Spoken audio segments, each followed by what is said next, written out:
વિદ્યાર્થી મિત્રો, તો આપણે ત્રણ રીતે જોઈ ગયા સોઇલ કેવી રીતે બને છે. ઓકે, હવે જો living organism also influence the formation of soil.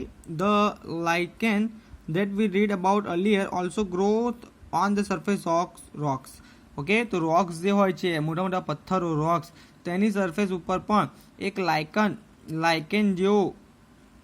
Lichen ઓર્ગેનિઝમનું growth થાય છે. Okay, while growing they release a certain substance that cause the rock surface to powder down and form a thin layer of solid. Okay, soil જ્યારે તે growth થાય છે તેનો, ત્યારે કેટલાક તે સબસ્ટેન્સ તેના અંદરથી છૂટા પડે છે. ઓકે, કેટલાક સબસ્ટેન્સ છૂટા પડે છે અને તેના કારણે શું થાય છે, રોકની સરફેસ છે તે પાવડરમાં કન્વર્ટ થાય છે, પાવડર ડાઉન થાય છે. ઓકે, પાવડર મળે છે અને આ રીતે સોઇલનું પાતળું લેયર આપણને મળે છે, થીન લેયર આપણને મળે છે. Other small plant like moss are able to growth on this surface now and they cause the rock to break up further. અને આ ઉપરાંત ઘણા બધા પ્લાન્ટ તેની ઉપર ગ્રો થાય છે અને grow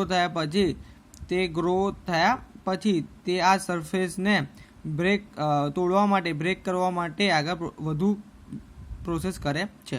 the roots of big tree sometimes go into cracks in the rocks and as the roots growth big the crack is forced bigger. Okay,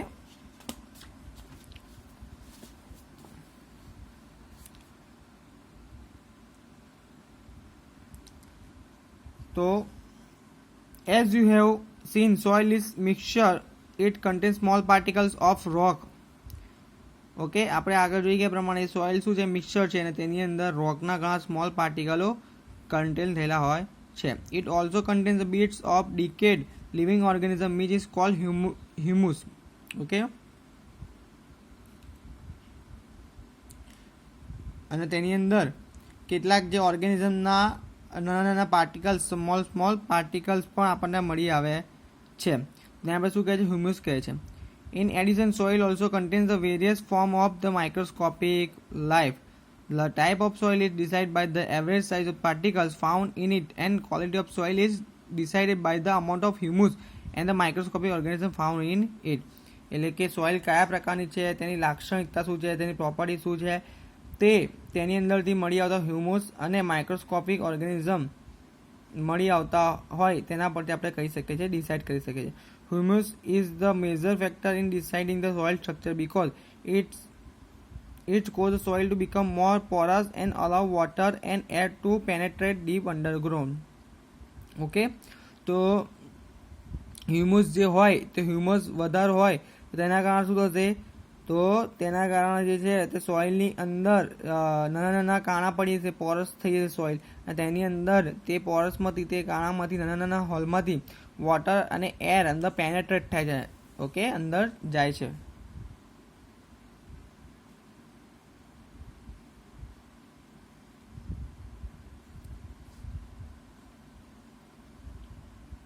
Okay, the mineral nutrients that are found in a particular soil depends on the rocks it was formed from. તો કયા પ્રકારના minerals અંદરથી મળી આવે છે તે પથ્થરો પર, એટલે કે તે રોક્સ પર આધાર રાખે છે. The nutrients content of the soil, the amount of humus present in it and the depth of the soil are some of the factors that decide which plant will thrive on that soil. Okay, thus the topmost layer of soil that contains humus and living organism in addition to the soil particles called the top soil. તો એટલે કે આ જે સોઇલનો top most layer જે છે તેની અંદર humus હોય છે, ઘણા બધા લિવિંગ ઓર્ગેનિઝમ હોય છે. તો આ બધી વસ્તુનું એડિશન થઈને, આ બધાનો સરવાળો થઈને, આ બધું ભેગું થઈને જે લેયર બને છે તેને શું કહેવાય છે, ટોપ સોઇલ કહેવાય છે. Okay, the quality of the top soil is an important factor that decides the biodiversity in that area.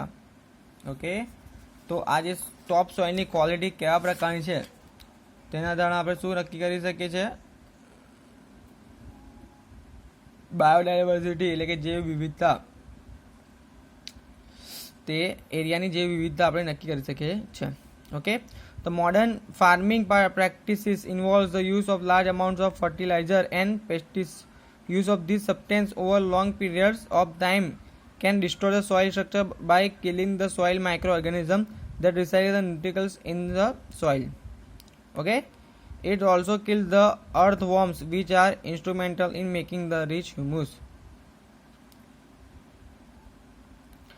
Fertile soil can quickly be turned barren and if suitable practice are not followed. Okay વિદ્યાર્થી મિત્રો, તો આટલો જે ફકરો છે તે તમારે કંઈ કામનો નથી. ઓકે, હવે તમે આ જોઈ લો. આ ફિગર પર તમને સમજાવી દઉં. The roots of plants have an important role in preventing soil erosion. એટલે કે કોઈ પણ વૃક્ષ હોય, કોઈ પણ પ્લાન્ટ હોય, તો તેના જે રૂટ હોય છે, જે થળિયા હોય છે, ઓકે, મૂળ, તો તે ખૂબ જ મહત્વનો, ખૂબ જ ઇમ્પોર્ટન્ટ રોલ ધરાવે છે સોઇલનું ઇરોઝન સોઇલનું ઇરોઝન રોકવા માટે. Okay, the large scale deforestation that is happening all over the world not only destroy the biodiversity is called lead to soil erosion. Okay, આખા વિશ્વમાં સમગ્ર વર્લ્ડની અંદર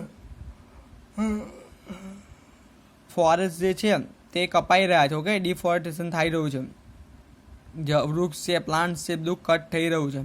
તો તેના કારણે શું થાય છે કે તે જમીનનું ઇરોઝન છે વધુ થવા માંડે છે. ટોપ soil that is barred to vegetation is likely to be removed very quickly and this is accelerated in hilly or mountainous regions. This process of soil erosion is very difficult to reverse. Vegetative cover on the ground has a role to play in the percolation of water into the deeper layer too. Okay,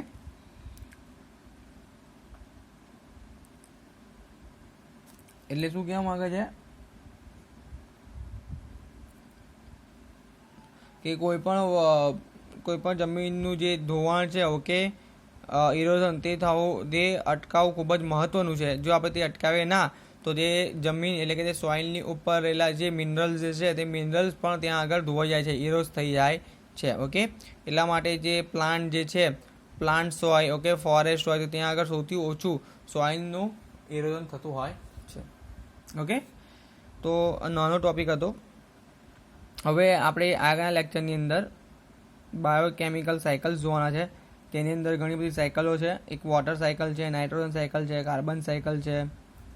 okay, આ બધી વસ્તુ જોવાના છે. Green house અસર છે, ozone layer છે, આ બધી વસ્તુ આપણે જોવાના છે.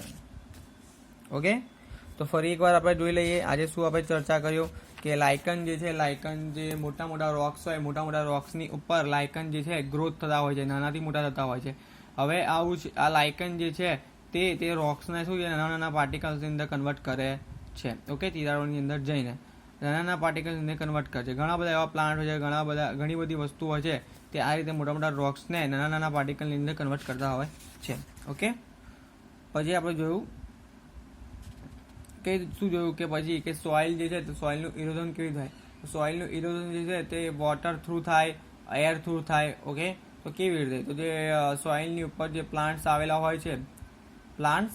હોય છે અથવા તો ફોરેસ્ટ હોય, તો ફોરેસ્ટની અંદર ઘણા બધા પ્લાન્ટ્સ હોય, તો તેના કારણે તેમના રૂટના કારણે તેનું ઇરોઝન થતું નથી. ઓકે, એટલે કે જમીનનું ધોવાણ થતું નથી, સોઇલનું ઇરોઝન થતું નથી. ઓકે, પરંતુ જો ત્યાં આગળ પ્લાન્ટ્સ ઓછા હોય, ત્યાં આગળ ફોરેસ્ટ ના હોય, ત્યાં આગળ આપણે જો ફોરેસ્ટ હોય, જંગલો હોય, તો તેને કાપીએ, તેના ઝાડોને નીકાળીએ, તો ત્યાં કાપીને લઈ જઈએ. ઓકે, તો ત્યાં આગળ શું થશે, ઝાડો ઓછા થઈ જશે, પ્લાન્ટ્સ ઓછા થઈ જશે, તો તેના કારણે સોઇલનું ઇરોઝન થાય છે. ઓકે, તો આ વસ્તુ આપણે જોયું.